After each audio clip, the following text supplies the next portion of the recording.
hero to the French people, but a villain to the French royalty, a fearsome conqueror to the eyes of many European leaders.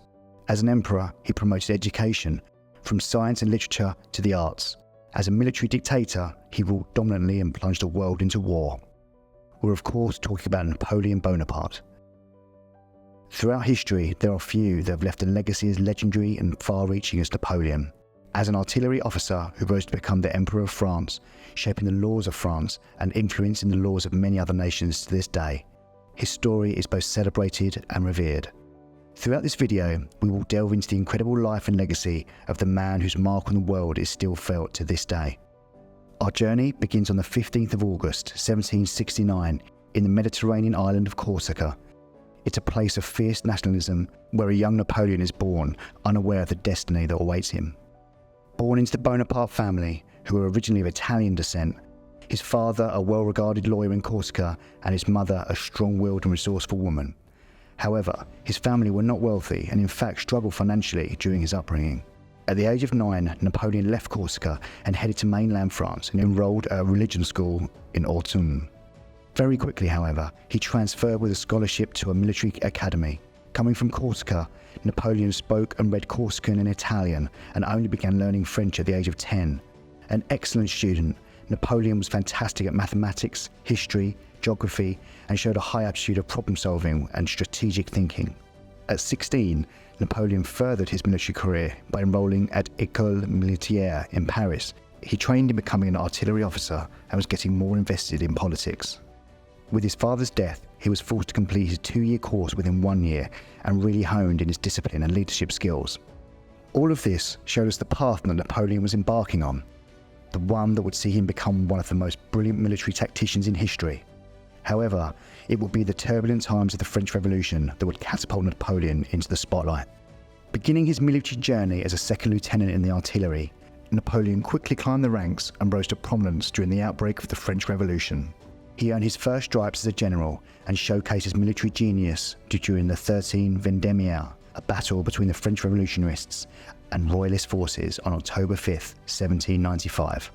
Napoleon's involvement in 13 Vendémiaire was a very pivotal moment in his career, as he was put in charge of defending the Tuileries Palace as royalists in Paris declared a rebellion against the government. Napoleon had seen the massacre of the King's Swiss Guard there 3 years earlier and realised that artillery would be the best key to his defence. Of course, Napoleon was successful, and his use of large cannons to repel the attackers resulted in 1,400 royalists dead, with the rest fleeing. Shortly after this, Napoleon earned sudden fame, wealth, and immense support from the government, as well as receiving a promotion to commander. This single event would be the turning point for Napoleon and propel him into his meteoric rise to power. From here, he led his army on many successful battles, starting with defeating Austrian forces and getting Philippe Conbenzel to sign the Treaty of Campo, which would give France control over the majority of the Austrian nation. He continued to push through Italy, South Germany, and take control of Belgium and Netherlands. But the ambitious Napoleon wasn't satisfied with just Europe. In 1798, he set his sights on the east, launching an audacious expedition to Egypt. In Egypt, he faced challenges and successes, including the discovery of the Rosetta Stone by accident. Upon bringing back the Rosetta Stone to Europe, it was eventually translated and unlocked the mysteries of Egyptian hieroglyphics. However, back in France, political turmoil was reaching a boiling point. During his time in Egypt in 1799, the French government collapsed. Seizing the opportunity, Napoleon returned to France and staged a coup d'etat. Assembling his team, he overthrew the Directory on 9th November 1799 and replaced it with a new government. He was voted into power by direct popular vote with 3 million in favour and 1,567 opposed. By this point, Napoleon had now conquered Eastern Europe and the French government. After capturing the world's attention, he earned his nickname, the Little Corporal, also known as Le Petit Caporal. Many of us believe that this was due to his stature, however this is not the case. In fact, Napoleon's small height was created as British propaganda. Le Petit Corporal was given to him by soldiers as a term of affection. On top of this, sources show that Napoleon was probably closer to 5'6" or 5'7" in height. While being short by 21st century standards, he was in fact average or above average height for a Frenchman.